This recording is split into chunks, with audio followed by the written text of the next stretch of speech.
우리는 신약 성경을 통해 27권 이제 차례대로 우리 은혜를 나누고 있습니다. 오늘은 지난 주일 골로새서를 지나서 데살로니가 전서라는 제목으로 같이 은혜를 나누기 원합니다. 우리 데살로니가 전서 오늘 본문 말씀 5장 16절부터 18절까지 우리가 한번 같이 읽습니다.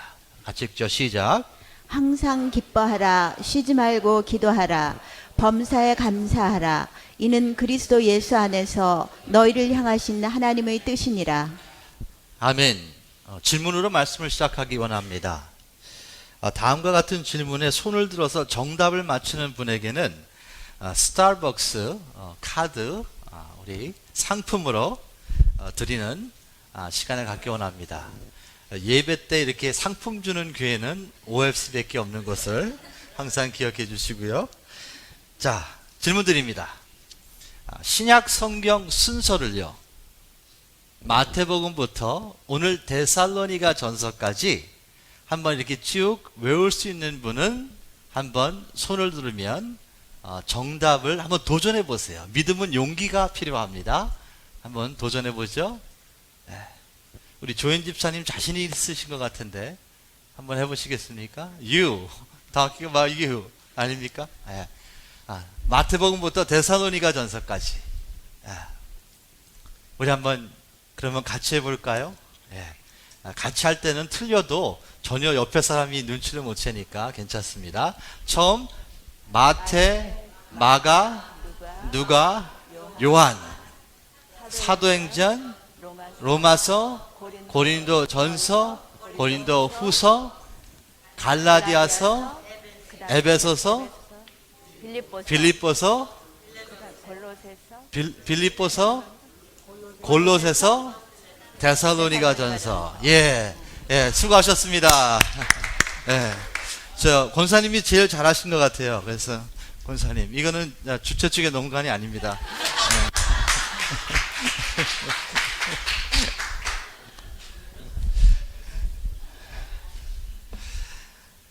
신약 성경을 순서를 다 암기할 수 있는 분은 어느 정도 신앙의 연륜이 있다고 생각합니다. 이와 같이 데살로니가 교회의 성도들은 비교적 신실했었고 일꾼들이 많았으며 그 결과 성도들의 신앙이 성숙한 편이었었습니다. 그런데 그들에게도 문제가 발생했고 환난을 극복해야 되는 그런 이슈들이 생기기 시작합니다. 그러므로 사도 바울은 자신이 개척한 그 데살로니가 교회에게 서신을 쓰게 된 거예요. 사랑하는 월시가교 여러분, 우리가 알아야 될 것은 신앙의 높낮이를 막론하고 갈등과 어려움은 존재합니다. 목사라고 어려움이 없는 게 아니라는 거예요. 장로님이라고 어려움이 없는 게 아니에요. 신앙생활을 아무리 오래 해더라도요, 그 나름대로 갈등과 어려움은 존재합니다. 다만 어려움과 갈등을 다스릴 수 있는 지혜와 경험이 있다고 할까요? 그렇지만 분명히 어떤 스테이지에 있든지 어려움과 갈등은 있다는 거예요. 이 데살로니가 교회도 초대교회가 그러했듯이 초대교회의 대부분의 시작은 헌신된 한 개인 집에서 시작하게 되었습니다. 예루살렘의 첫 교회는 성령 강림이 임했던 마가 다락방, 특별히 마가의 어머니 집에서 교회가 시작됐고요. 빌립보 교회의 시작은 원단 장사 루디아라는 그런 사람의 집에서 시작됐습니다. 데살로니가 교회도 예외는 아니었습니다. 하나님께서 헌신된 한 사람을 사용하셔서 그의 집을 사용하셔서 교회가 시작되게 됩니다. 우리 사도행전 17장 5절 말씀 우리 한번 같이 읽기 원합니다. 같이 읽죠. 시작. 그러나 유대인들은 시기하여 저자의 어떤 괴악한 사람들을 데리고 때를 지어 성을 소동케 하여 야손의 집에 달려들어 저희를 백성에게 끌어내려고 찾았으나. 아멘. 자, 이 말씀의 배경은 이런 거예요. 바울은 3주 동안 데살로니가에 거하면서 복음을 전했고 믿는 사람들이 많이 탄생하게 됩니다. 그런데 일단 만날 장소가 필요한데 거기서 예배를 드린 거예요. 이 사람 집에서 예배를 드린 거예요. 야손의 집에서 예배를 드렸는데 유대인들이 그것을 알고 시기하고 비난하고 그래서 쳐들어온 거예요. 그래서 결국 바울은 그 장소에 있지 못하고 이제 아덴까지 도피하게 되는 상황으로 됩니다. 자, 이 같은 배경을 보면서 우리는 이 야손의 집에서 교회가 시작된 것을 알 수 있습니다. 사랑하는 웹시각 여러분, 가능하시면 자신의 집을 하나님의 나라와 의를 위해서 오픈하셨으면 합니다. 이게 아무것도 아닌 것 같지만요, 그 한 집에서 어마어마한 하나님의 역사가 일어날 수 있다는 거예요. 목장 모임 왔다가 예수를 못 낳는데 그 목장 모임에서 성령이 역사하셔서 예수님을 믿게 될 수도 있는 거예요. 그러면 한 영혼이, 천하보다 더 귀한 한 영혼이 여러분의 그 집에서, 그 장소에서 하나님의 은혜로 말미암아 믿음으로 구원을 얻게 되는 그런 어마어마한 역사가 일어날 수 있다는 거예요. 하나님께서는 그래서 모이는 때 힘쓰라고 자신이 사랑하는 백성들에게 말씀하셨기 때문에 모이기 위해서는 장소가 필요하지 않겠습니까? 여러분의 집을 오픈함으로 하나님의 나라가 확장되고 하나님의 의가 성취되는 그런 도구의 축복을 받으시기를 예수님의 이름으로 축원합니다. 이 야손의 집에서 교회는 이제 출발했어요. 그러나 결국 바울은 유대인의 핍박 때문에 데살로니가에서 떠나서 아덴까지 가게 되었고, 그 후 바울은 소식을 듣는 거예요. 데살로니가 교회가 이제 어떻게 됐을까? 내가 유대인들의 그 핍박과 박해가 그들이 나를 죽이려고 그러기 때문에 내가 도피를 했는데 과연 내가 복음을 증거해서 예수를 믿었던 그 교회, 그 성도들의 안전은 어떻게 됐으며 그들은 그들과 그 유대인의 그 핍박을 어떻게 지금 감당하고 있을까? 바울은 많이 궁금했었겠죠. 이제 소식이 들려옵니다.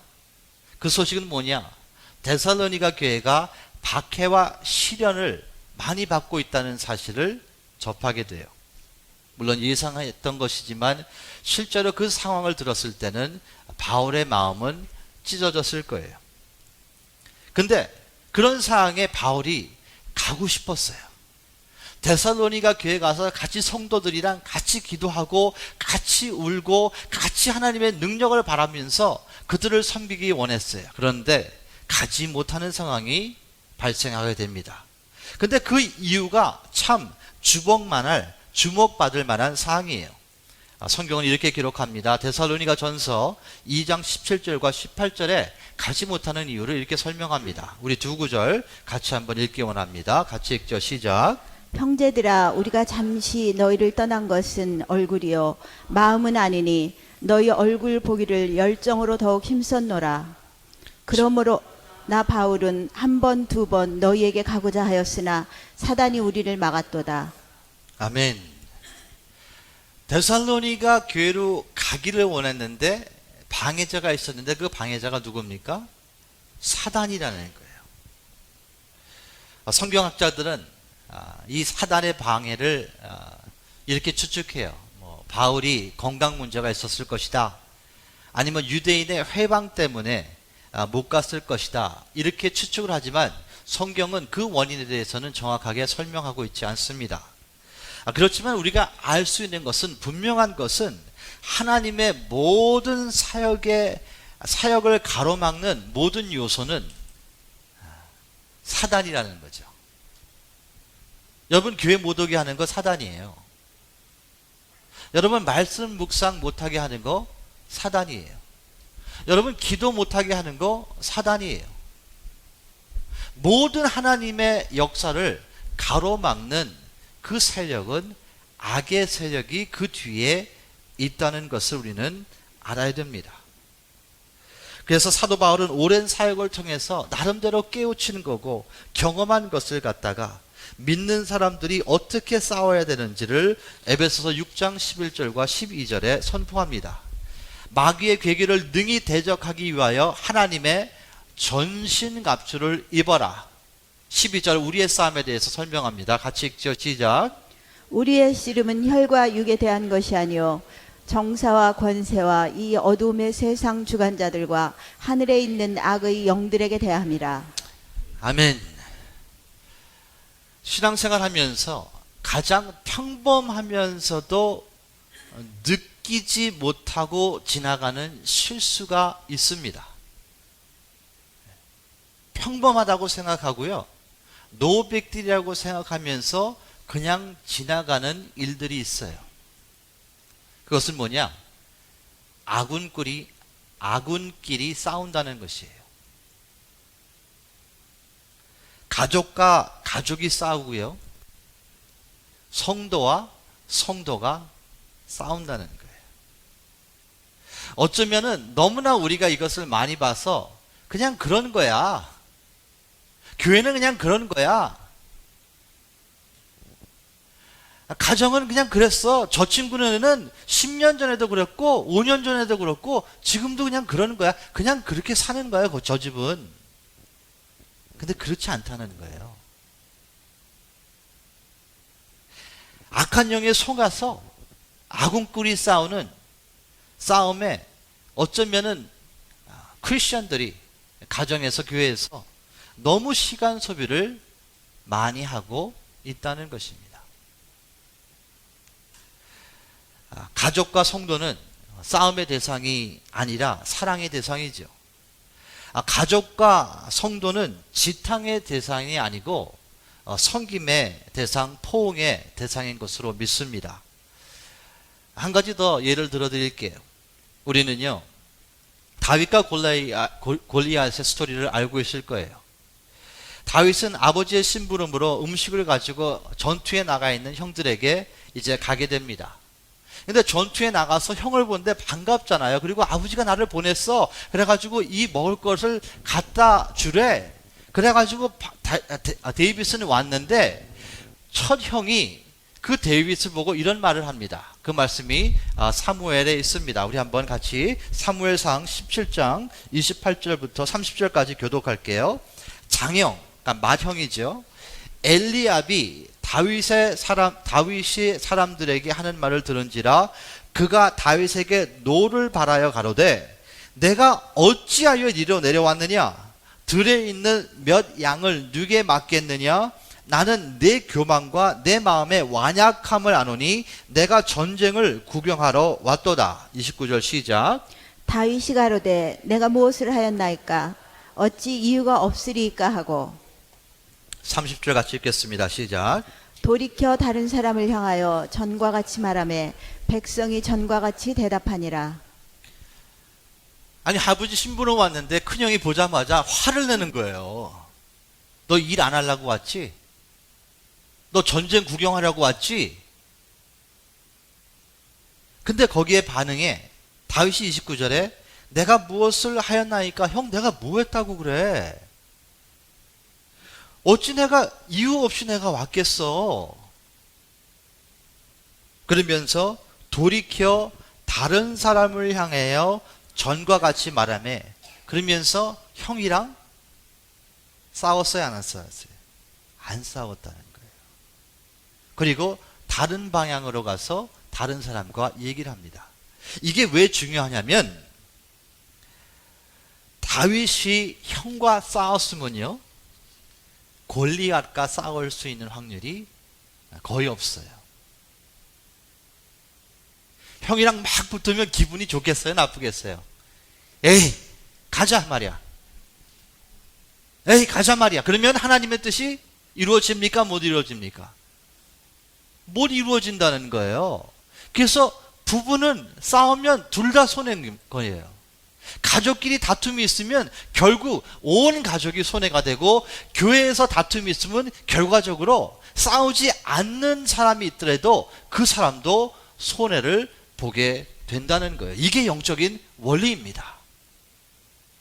사랑하는 월요일 가족 여러분, 우리의 싸움 대상은 세상 권세를 잡고 있는 악의 영인 것을 믿으시기를 예수님의 이름으로 축원합니다. 남편이 마귀 짓 해도요, 그 남편의 뒤에 있는 악의 영을 묶어놔야 돼요. 아내가 엉뚱한 짓을 해도 그 아내보다도 그 아내 뒤에서 조절하는 그 악의 영을 묶어야 된다는 거예요. 이것은 기도로밖에 가능하지 않습니다. 우리 한번 옆분에게 말씀합니다. 우리 싸우지 맙시다.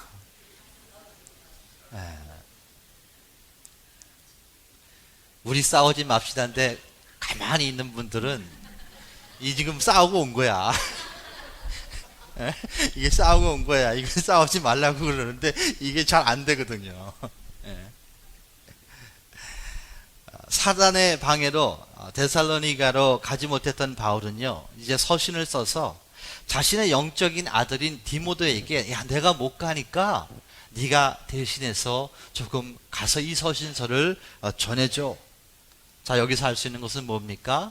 사역에는 독불 장군이 있다 없다? 없다는 거예요. 사역은 혼자 할 수 있는 것이 아니라는 것이죠. 반드시 동역할 수 있는 동역자가 필요하다는 것을 우리는 인식해야 됩니다. 우리 옆분에게 한번 다시 얘기합니다. 나는 당신이 필요합니다.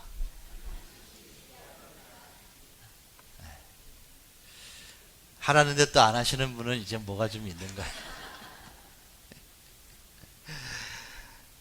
데살로니가 교회는 복음을 접한 지는 얼마 되지 않았지만 나름대로 고난을 잘 견뎌냄으로써 이웃교회의 본이 되는 교회가 됩니다.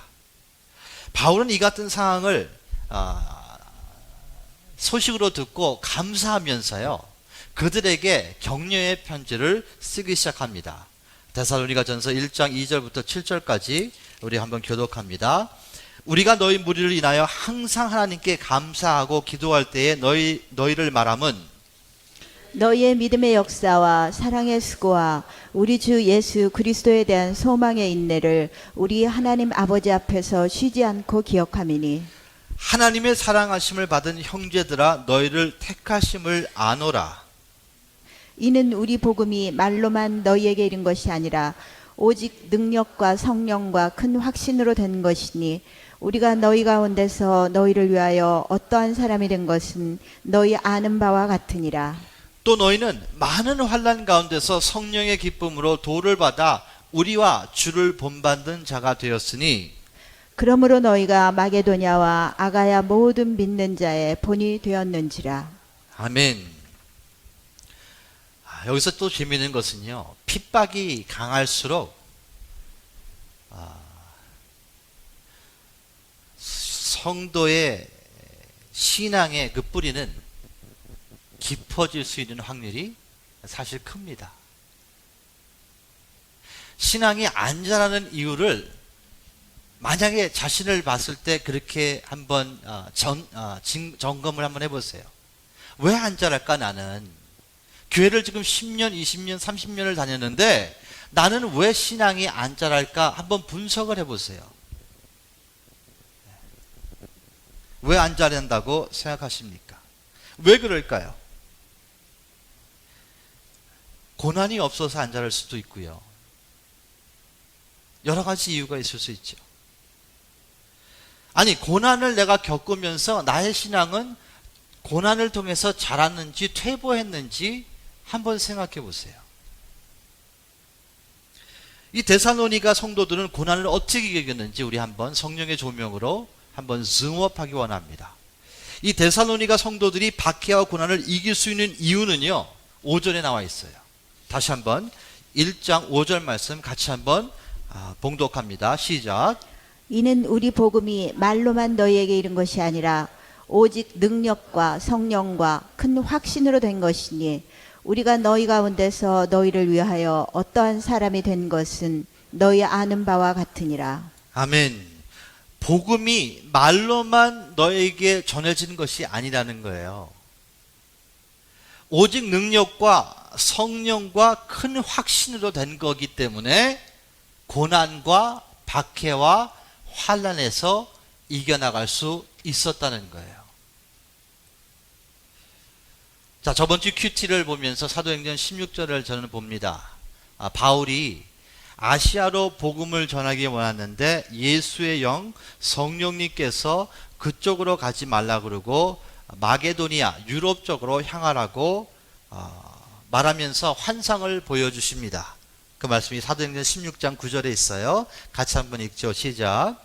밤에 환상이 바울에게 보이니 마게도냐 사람 하나가 서서 그에게 청하여 가로되 마게도냐로 건너와서 우리를 도우라 하거늘. 아멘. 저는 이 구절을 개인적으로 묵상하면서 이런 질문을 저에게 한번 던져봤어요. 바울은 환상을 봤는데 나는 왜 환상을 못 볼까? 그러니까 저희가 저한테 질문 던지는 거죠.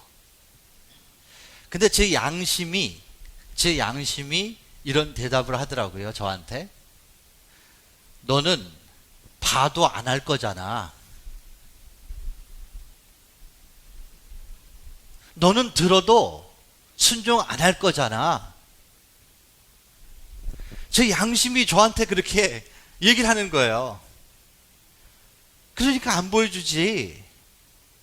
그러니까 말씀 안 하지. 여러분은 어떠하십니까? 하나님께서 여러분에게 말씀을 안 하신다고 생각하십니까? 왜 환상을 보지 못할까? 이런 질문 앞에서 여러분의 양심은 어떤 반응을 할까요? 사실 많은 성도들은 하나님의 말씀을 못 들어서 삶의 기근이 있는 것이 아닙니다. 말씀에 순종함이 없어서 기근이 들 수 있지 않을까요? 사랑하는 월시아교 여러분, 데살로니가 교회는 환난과 박해와 핍박을 이길 수 있었던 것은요, 예수님의 죽음과 부활하심이 신앙의 이론이 아니고 성령을 통한 삶의 능력이었기 때문에 이겼다는 거예요. 복음은 나의 기분을 좋게 해주는 거가 아니에요. 복음은 생명이고 생명은 에너지가 있고 그 에너지가 나 마음에 충만하게 되면 어떤 상황에서도 이겨나갈 수 있는 힘이, 능력이 있기 때문에 데살로니가 성도들은 그것을 이겨나갈 수 있다고 바울은 말씀을 하는 겁니다. 박해와 고난을 잘 이겨나가는 이 데살로니가 교회는 사도 바울에게는 큰 힘이 되었을 거예요. 큰 기쁨이 되었을 거예요. 바울의 삶이 어땠습니까? 옥에 갇혔지요. 수 없는 매를 맞았지요. 채찍질을 당했지요. 파선의 경험이 있었지요. 목마르고 굶고 춥고 헐벗으면서 사역을 감당했던 그 사도 바울에게는 데살로니가 교회가 그렇게 잘 복음이 정말로 능력이 여러분을 통해서 선포되는 것을 들었을 때 정말로 영적인 에너지가 그에게도 충만했지 않았나 생각을 해봅니다. 바울은 단순한 기쁨의 차원을 넘어서 데살로니가 교회를 이렇게 표현합니다. 데살로니가 전서 2장 19절과 20절이에요. 우리의 소망이나 기쁨이나 자랑의 면류관이 무엇이냐? 그의 강림하실 때 우리 주 예수 앞에 누구예요? 너희가 아니냐? 너희는 우리의 영광이요 기쁨이다. 너무너무나 감격한 거예요. 그러니까 뭐 잘 됐네. 그냥 이제부터 잘하라 그래. 이런 차원이 아니라는 거예요. 너무나 기쁘다는 거예요. 너희들이 나의 상급이라는 겁니다. 너희들이 나의 영광이고 너희들이 내 자랑거리라는 거예요. 무엇을 알 수 있습니까? 우리가 섬기는 대상은 우리가 받을 상급을 결정한다는 거예요. 여러분들은 천국 가서 여러분의 옆에 있는 분들에게 당신 때문에 내가 이렇게 큰 상금을 받았습니다. 목자님 때문에 내가 이렇게 크게 쓰임 받았어요. 집사님 때문에, 장로님 때문에, 권사님 때문에 우리가 이렇게 큰 상급을 받았습니다. 이것이 우리의 입술로서 증거되어야 된다는 거예요. 우리 한번 옆분에게 인사하죠. 당신은 나의 상급입니다. 아멘. 이런 데살로니가 교회도요, 문제는 다 피할 수가 없었습니다. 다시 말해 완전한 지상교회는 존재하지 않다는 것을 나타냅니다. 데살로니가 교회는 외부의 문제는 잘 견뎠는데 내부에서 일어난 잘못된 종말론으로 성도들이 혼돈하고 있었어요. 성도들 중에서 예수님의 재림이 임박했다고 생각해서 자신의 일을 안 하는 거예요. 예수님 뭐 이제 곧 오실 텐데 내가 열심히 일해서 뭐해? 내가 이거 뭐 사업해서 뭐해? 예수님 곧 오신데 뭐 끝난다며? 이래가지고 자신이 해야 될 것을 안 하는 그런 성도들이 있었습니다. 그들의 마음 자세가 문제였죠. 그래서 바울은 이렇게 권면합니다. 데살로니가 전서 4장 11절과 12절, 또 너에게 명한 것 같이 종용하여 자기 일을 하고 너희 손으로 일하기를 힘쓰라. 이는 외인을 대하여 단정히 행하고 또한 아무 궁핍함이 없게 하려 함이라. 다시 말해 바울은 너 자신의 일에 전념해. 아버지면 아버지로서 최선을 다해. 어머니면 어머니로서 최선을 다하고 지금 있는 직장에서 최선을 다해. 그래서 자신의 생계를 남한테 미루지 마. 남을 의지하지 마. 그리고 스스로 책임지라고 말합니다. 일할 수 있는 상황인데도 남의 도움으로 생활하는 것을 피하라는 거예요. 그러므로 다른 성도들에게 그 피해를 주지 말라는 거예요. 특별히 외신, 불신자들에게도 불성실한 것을 기독교의 삶으로서 보여주게 되면 덕이 안 된다는 거예요. 예수 믿었기 때문에 너 일 안 해? 그러면 불신자가 볼 때는 그게 뭡니까? 말도 안 되는 얘기잖아요. 예수 믿었기 때문에 너 이렇게 안 살아? 그거는 말도 안 되는 소리다. 이렇게 바울은 이야기하는 겁니다. 자, 기독교인들의 기본 자세는 하루를 살더라도 예수님을 위해서 최선을 다하시는 우리 모두가 되시기를 예수님의 이름으로 축원합니다. 또한 재림 전에 죽었던 사람들에 대해서 문제가 생겼어요. 이게 뭐냐? 재림 전에 죽은 자들이 어떻게 되었는지 지금 살아있는 성도들이 염려하는 거예요. 왜냐하면 재림을 너무 기다렸거든요. 그러니까 지금 재림이 지금 예수님이 내일 오실까? 아니면 3시간 후에 오실까? 일주일 후에 오실까? 막 이렇게 갈급하게 기다리고 있는데 내 가족들이 죽은 거예요.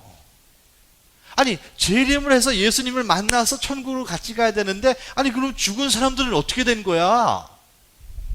이거 어떻게 된 거야? 여기에 대해서 문제가 혼돈이 있었답니다. 그래서 이 문제에 대해서 사도 바울은 이렇게 해답해 줍니다. 그 말씀이 13절부터 18절까지 있어요. 형제들아, 자는 자들에게 관하여는 너희가 알지 못함을 우리가 원치 아니하노니, 이것은 뭐냐? 꼭 알아야 된다. 이 얘기예요. 이는 소망 없는 다른 이와 같이 슬퍼하지 않게 하려 함이라. 우리가 예수에 죽었다가 다시 사심을 믿을진데 이와 같이 예수 안에서 자는 자들도 하나님이 저와 함께 데리고 오시니라. 다시 말해 성경은 예수 그리스도 안에서 예수님을 믿고 육신의 죽음을 통과한 사람들을 죽었다고 얘기 안 하고 어떻게 해요? 잔다고 얘기하는 거예요. 예수 믿으면 죽을 수가 있다 없다? 죽을 수가 없어요. 죽고 싶어도. 육신의 죽음은 통과하지만 우리가 영혼이 있기 때문에 우리는 죽지 않는다는 거예요.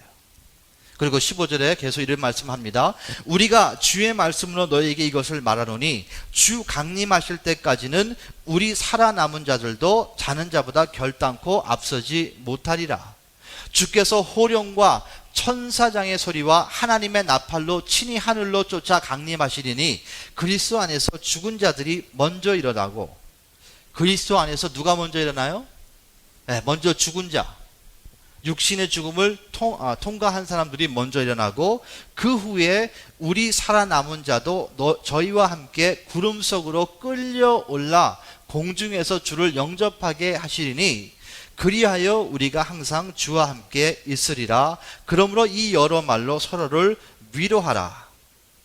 자, 이 말씀은요, 굉장히 좀 복잡합니다.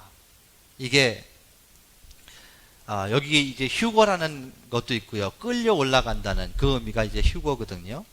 거기에 대해서도 우리가 좀 알아야 되고, 또 천년왕국이 성경은 이야기하는데, 여기에 대해서 전천년설이 있고, 이건 뭐냐? 전천년주의자는 천년왕국이 예수 그리스도의 재림 후에 건설돼서 예수님께서 왕으로서 천년 동안 이 땅을 다스린다는 그런 믿음을 갖고 있는 사람들이 전천년설 주의자예요. 그리고 또 무천년주의가 있는데, 그것은 뭐냐? 그리스도의 초림부터 재림까지가 상징적으로 천년을 이야기하는 거다. 그래서 실제로 예수님의 재림이 한 번 오시면 그냥 심판이 이루어지는 것이고 세상이 끝나는 것이지, 더 이상 뭐 거기서부터 천년왕국이 더 있고 이런 것이 없다, 이렇게 믿는 사람들도 있어요. 또한 후천년 주의자들도 있는데, 이것은 천년왕국 이후에 예수님이 재림하신다는 거예요. 그러니까 첫 번째는 예수님이 먼저 재림하시고 천년이 있고, 두 번째 부류는 예수님의 초림부터 재림까지 오실 때까지가 그냥 천년 왕국을 상징하는 것이고, 세 번째는 천년 왕국이 있는 후에 예수님께서 재림하신다는 그런 사람들이 있습니다. 자, 이 부분을 솔직히 설명하려면 상당한 시간이 걸리기 때문에 오늘은 건너뛰기 원합니다. 또한 여기에 대한 많은 학설이 있고 여기에 대해서는 디베이트이 있어요. 그래서 어떤 것이 딱 옳다고 이렇게 설명하기가 참 쉽지 않은 그런 문제입니다.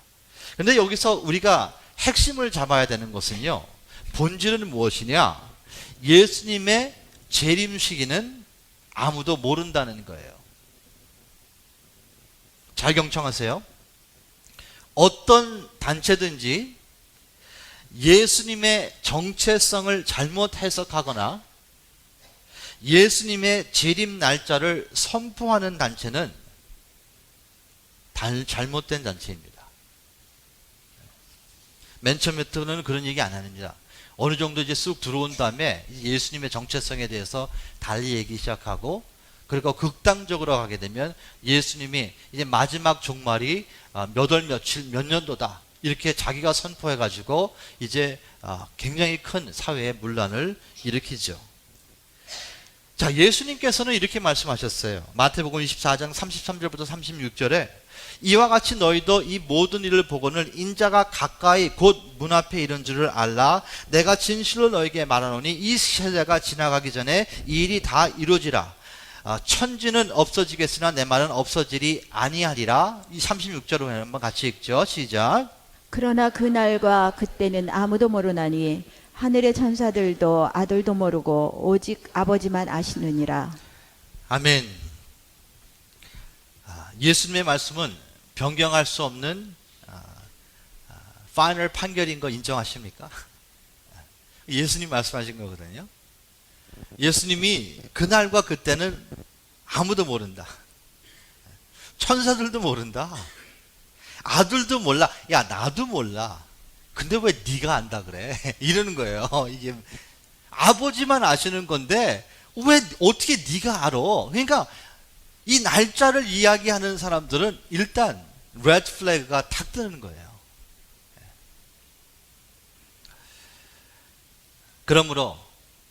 그러므로 두 번째는 항상 깨어 있어야 된다는 거예요. 언제 오실지 모르니까.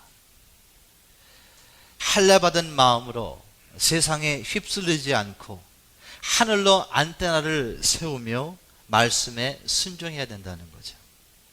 그 깨어있는 방법은 사도 바울이 우리에게 이렇게 말씀해 줍니다. 그 말씀이 오늘 본문 말씀이에요. 우리 한번 다시 한번 본문 말씀 같이 읽기 원합니다. 같이 읽죠. 시작. 항상 기뻐하라. 쉬지 말고 기도하라. 범사에 감사하라. 이는 그리스도 예수 안에서 너희를 향하신 하나님의 뜻이니라. 아멘. 사랑하는 월주가족 여러분, 항상 기뻐하고 항상 기도하고 항상 감사할 수 있을까요? 한 분만 그렇게 하시는 것 같아요.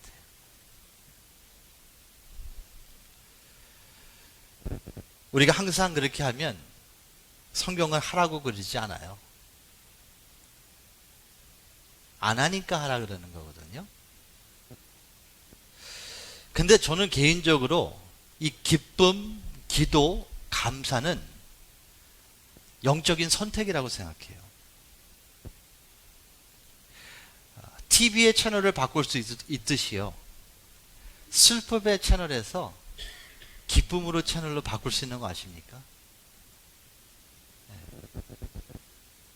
경솔한 행동이라는 채널에서 기도의 채널로 바꿀 수 있는 거 아세요? 불평의 채널에서 감사의 채널로 바꿀 수 있는 거 아십니까? 아무리 남편이 마음에 안 들어도요, 100% 나쁠 수는 없습니다. 아무리 교회가 부족하더라도 100% 교회가 다 못하는 건 아니에요. 자, 보세요. 어떤 상황에도 예수님의 죽음과 부활을 믿는 믿음으로 영생을 얻은 것을 인식한다면 기뻐할 수 있어요. 어떤 상황에서도. 다시 말해, 이 기쁨과 기도와 감사의 핵심은 뭐냐? 예수 그리스도의 십자가와 부활로 말미암아 내가 영생 얻은 그 소식이라는 거예요. 그것을 어떤 상황에도 묵상을 하기 시작하면은요, 내가 어떤 상황에 속해 있더라도 기쁨이 생기는 거예요.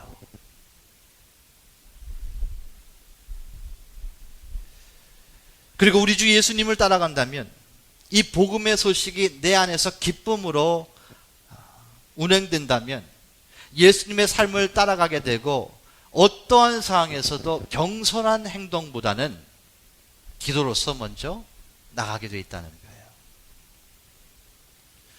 그리고 모든 일에 감사해라. 왜냐? 감사하면 인생의 모든 일이 실수와 성공이 다 교훈과 깨우침으로 되기 때문에 버릴 것이 없다는 거예요. 사실 우리가 인생의 깨우침은요, 나의 실수로부터 배우는 것이지 나의 성공으로부터 배우는 것이 아닌 것을 우리가 경험하지 않습니까? 그러니까 감사하는 마음으로 어떠한 문제도 보기 시작하면 이게 버릴 게 없네. 여기서 이것도 배웠네. 저것도 배웠네. 이러면서 감사가 내 마음에 넘쳐날 수 있다는 거예요. 사랑하는 웹시 가족 여러분, 항상 기뻐하고 항상 기도하고 범사에 감사함으로 승리하시는 우리 모두가 되시기를 예수님의 이름으로 축원합니다. 기쁨은요, 삶의 원동력이 되어야 되며, 기도는 지혜와 능력의 원동력이며, 감사는 겸손과 헌신의 원동력이 되시기를 예수님의 이름으로 축원합니다. 오늘 말씀을 마무리하기 원합니다. 신앙의 높낮이를 막론하고요, 갈등과 어려움은 존재합니다. 그리고 자신의 집을 하나님의 나라와 의를 위해서 오픈하셨으면 합니다. 하나님의 모든 사역을 가로막는 요소가 있는데 그 요소는 다 사단의 회방인 것을 꼭 기억하세요. 가족과 성도는 싸움의 대상이 아니라 사랑의 대상이며, 지탄의 대상이 아니라 포옹의 대상입니다. 예수님의 죽음과 부활하심은 신앙의 이론이 아니요, 성령을 통한 삶의 능력이 되어야 됩니다. 이게 너무 중요한 거예요. 넘버 5. 이것만 가져가시면 여러분 기뻐할 수 있고요, 기도할 수 있고요, 감사할 수 있는 거예요. 우리가 섬기는 대상은 우리가 받을 상급을 결정합니다. 그리고 기쁨, 감사, 기도, 이것은 영적인 바른 선택입니다. 내가 오늘 기뻐할 거다. 그러면 기뻐할 생각이 뭐가 나야 될 거 아닙니까? 근데 동서남북으로 그런 게 없다? 다시 복음으로 가는 거예요. 내가 다른 건 다 없어도 영생이 있다. 내가 물질적으로 좀 힘들어도 난 영생이 있다. 예수님이 오늘도 함께 하신다. 그러면 기도하게 되고, 기도하게 되면 감사가 넘치는 거죠. 이 바른 선택을 하신다면 성령님께서 분명히 도와주십니다. 분명히 도와주세요. 우리 모두 이런 삶으로 한 주를 승리하시는 여러분과 제가 되시기를 예수님의 이름으로 축원합니다.